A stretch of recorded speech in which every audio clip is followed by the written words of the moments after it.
Hi friends, welcome to my channel the Pitman shorthand in Telugu. మనం నిన్నటిదాకా డిప్థాంగ్స్ నేర్చుకున్నాం, తర్వాత దాంట్లో వచ్చిన గ్రామ్లాక్స్ నేర్చుకున్నాం, ట్రైఫోన్స్ నేర్చుకున్నాం, అలాగే స్మాల్ సెంటెన్సెస్ ఫార్మేషన్ ఎలా ఉంటుంది, సెంటెన్సెస్ షార్ట్ హ్యాండ్లో ఎలా రాయాలి స్ట్రోక్స్తో అనేది నేర్చుకున్నాం. నెక్స్ట్ ఈరోజు వచ్చేసి చాప్టర్ 6. ఏంటి? చాప్టర్ 6. ఈ 6th చాప్టర్లో మనకి ఏమున్నాయి అంటే ఫేజోగ్రఫీ.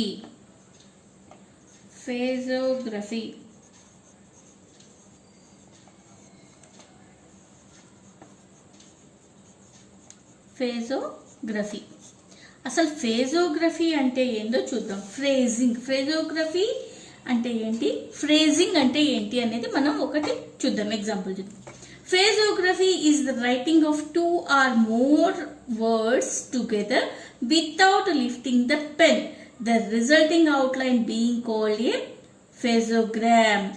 ఏమంటారు ఫ్రేజెస్ అంటే ఏంటి అంటే ఫ్రేజెస్ అంటే ఏదైనా 2 or 3 more than 2 or 3 or more than words అంటే ఏంటి, 2 లేదా అంతకన్నా ఎక్కువ వర్డ్స్ని మనం పెన్ లిఫ్ట్ చేయకుండా ఒకే స్ట్రోక్లో రాస్తే దాన్ని ఏమంటున్నాం, ఫ్రేజెస్ అంటున్నాం. అలా రాసిన స్ట్రోక్, షార్ట్ హ్యాండ్ స్ట్రోక్ని ఏమంటున్నాం, ఫేజోగ్రామ్. ఏమంటున్నాం? ఫేజోగ్రామ్.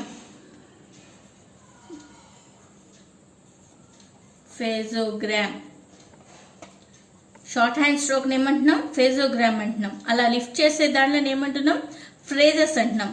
రాసే ఇంగ్లీష్ వర్డ్స్ని ఏమంటున్నాం, 2 or more than words ఒకే స్ట్రోక్లో రాస్తే వచ్చిన అవుట్లైన్ ఏమో ఫేజోగ్రామ్ అంటున్నాం. ఈ మొత్తం ఆర్ట్ని ఏమంటున్నాం, ఫేజోగ్రఫీ అంటున్నాం అనమాట. Next, the best phraseograms are those which combine the qualities of facility, linearity and legibility. అంటే బెస్ట్ ఫ్రేజ్ ఏదవుతుంది అంటే లీనియారిటీ. ఫస్ట్ మనకు సైట్ చూడంగానే అది క్లీన్గా ఉండాలి. నెక్స్ట్ మనం రీరైట్ రాసేటప్పుడు ఆ ఫ్రేజ్ అనేది మనకు అర్థమైపోవాలి. నెక్స్ట్ ఇంకా ఏముండాలి, ఫెసిలిటీ. మనం రాసేటప్పుడు హ్యాండ్ ఫ్రీగా మూవ్ అయ్యేటట్టుగా ఉండాలన్నమాట ఆ ఫ్రేజ్ రాసేటప్పుడు. లిజిబిలిటీ, చూడటానికి కూడా బాగా ఉండాలి. ఈ 3 ఉంటే అది బెస్ట్ ఫ్రేజ్ అవుతుంది అన్నమాట. A phraseogram should be easy to write. It should not ascend too far above nor descend too far below. అంటే ఏంటి, ఈ ఫేజ్ అనేది టోటల్ ఇట్లా పై లైన్ దాకా పోకూడదు. ఇప్పుడు మనం ఏదైనా రాస్తామంటే first above the line stroke రాసామనుకోండి, ఏదైనా అబౌవ్ ద లైన్ స్ట్రోక్ రాసినప్పుడు మనం ఇక్కడి నుంచి ఇట్లా తీసుకెళ్ళిపోతే అది మనకి ఇలా కూడా ఉండకూడదు. ఇది నాట్ బెస్ట్ స్ట్రోక్ కాదు. అలాగే 2 ఏంటి, బిలో ద లైన్ 2గా కూడా రాకూడదు. ఎందుకు రాకూడదు అంటే ఇది నెక్స్ట్ వచ్చే లైన్ స్ట్రోక్స్ కి మనకు డిస్టర్బ్ అయ్యి మనకు కన్ఫ్యూజ్ అవుతుంది. కాబట్టి ఇలా కూడా రాయకూడదు. ఇలా రాస్తే అవి best phrases కావన్నమాట.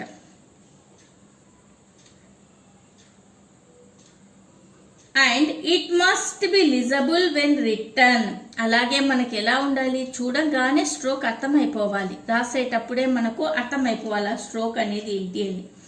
Subject to the observance of these conditions, the practice of phrases writing will greatly increase the writer's fluency and speed. ఎందుకు phrases యూస్ చేస్తారు అంటే మనం రాసేటప్పుడు మన స్పీడ్ అలాగే ఫ్లూయెన్సీ మీన్స్ స్పీడ్గా రాయటం, టైం రావటం, అలాగే మన షార్ట్ హ్యాండ్ రైటింగ్ని ఇంక్రీజ్ చేస్తుంది అనమాట. స్ట్రోక్స్ బాగా అంటే లిఫ్ట్ చేయకుండా, పెన్సిల్ ఆర్ పెన్ లిఫ్ట్ చేయకుండా మన స్పీడ్గా రాయడానికి ఈ ఫ్రేజెస్ యూజ్ అవుతాయి.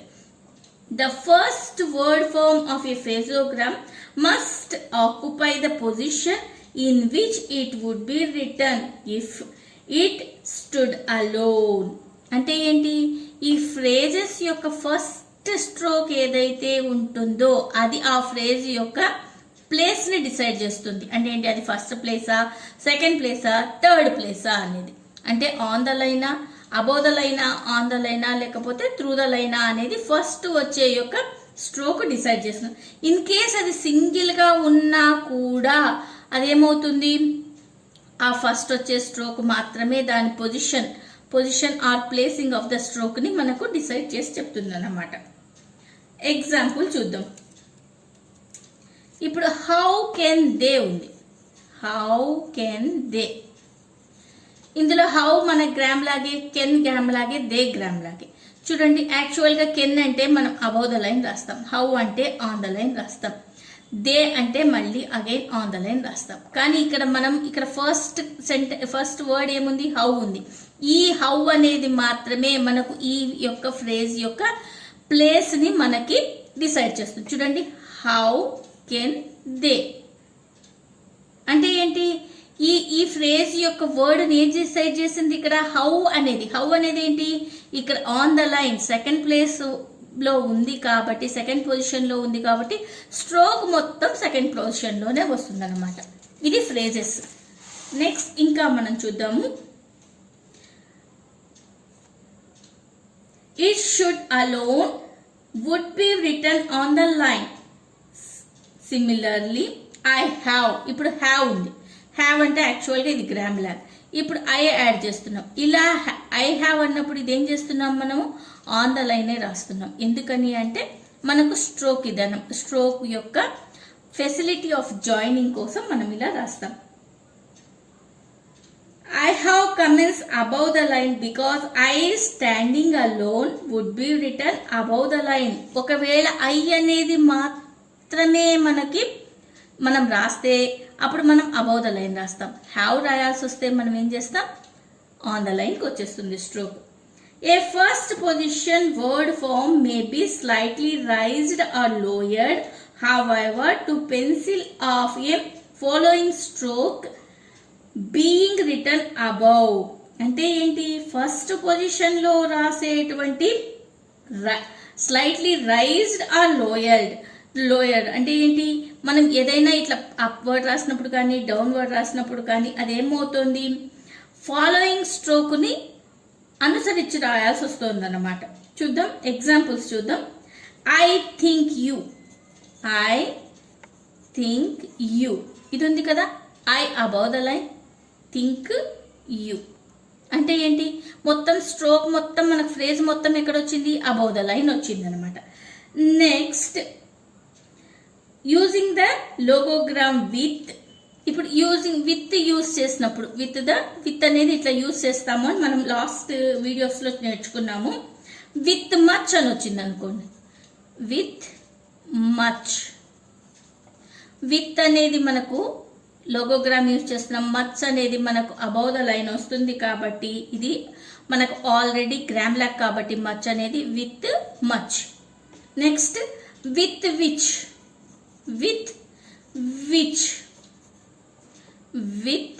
Which grammalogue on the line. With each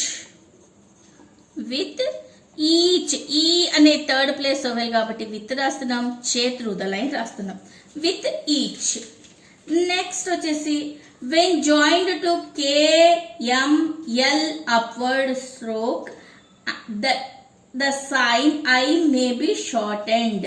మనం ఇంతకు ముందే తెలుసుకున్నాం ఈ ఐ అనే సైన్ ఎప్పుడు షార్టెన్ అవుతుంది, కే కానీ కే ఎం తర్వాత నెక్స్ట్ ఎల్ అప్వర్డ్ ఎల్ తర్వాత ఇంతకు ముందు అనుకున్నాం. చూడండి, I can next I can, I am, I will.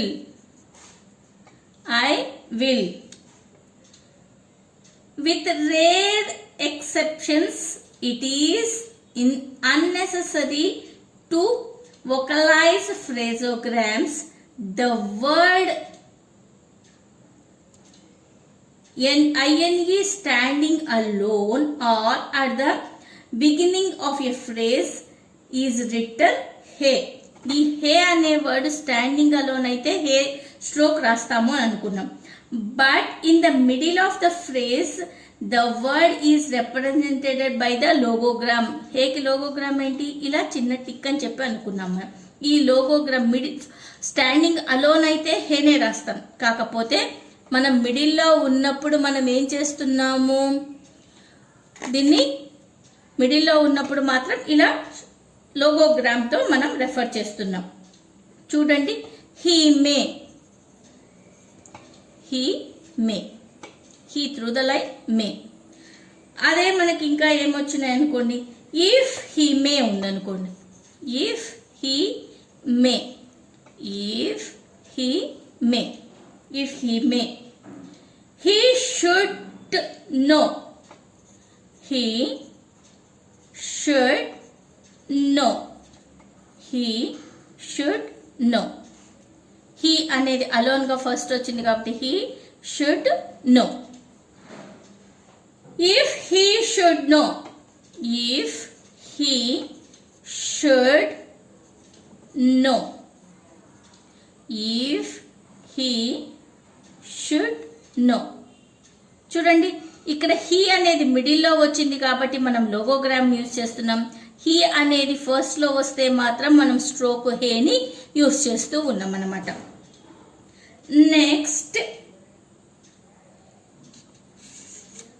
for the sake of an easier joining, the word much is sometimes written in full in phrases.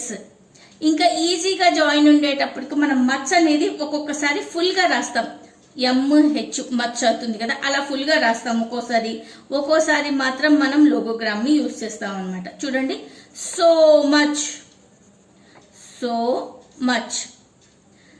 అదే మనకు how much, how much, how డిప్తాం ఎం చె, how much. And then ఇంకా ఏమున్నాయి, and were is written either way doubling.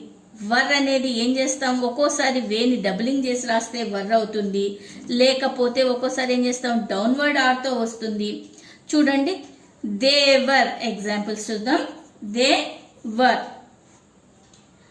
They రాసి వేని doubling చేస్తే దేవర్ అవుతుంది. You were, you were, you diphthong రాస్తాం, వర్ డౌన్వర్డ్ ఆర్ చేసినా కూడా వర్ అనే సౌండే వస్తుంది అనమాట.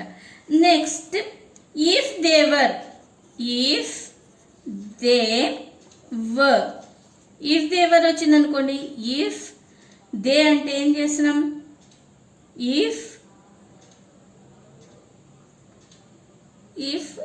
they were, if they were. Next, if he were ఉందనుకోండి, if he were, if he were ఉన్నప్పుడు if he logogram downward R, if he downward R, if he were. In phrases, the word him should have the dot vowel instead of this. చూడండి, him అనేది ఉంది కదా, ఈ him అనే దాన్ని ఒక డాట్తో మనము రికగ్నైజ్ చేస్తామన్నమాట. ఆఫ్ హిమ్ ఉంది ఇప్పుడు, ఆఫ్ హిమ్, ఆఫ్ అంటే ఆఫ్ అనేది గ్రామలాగ్, హిమ్ రాస్తాం, హిమ్ రాసి ఇక్కడ డాట్ పెడితే ఆఫ్ హిమ్ అవుతుంది అది. Next, to him, to him రాయాలంటే టు రాసి హిమ్ రాస్తే to him. Okay friends, next మనము రేపు ఇంకా మరిన్ని నేర్చుకుందాం. ఈ చాప్టర్లో ఉన్నటువంటి సెంటెన్సెస్, డిప్తాంగ్స్ ఎలా రాయాలి, జాయినింగ్స్ ఆఫ్ స్ట్రోక్స్కి అన్ని నేర్చుకుందాం. Thank you for watching friends. Please like, share and subscribe my channel. Thank you.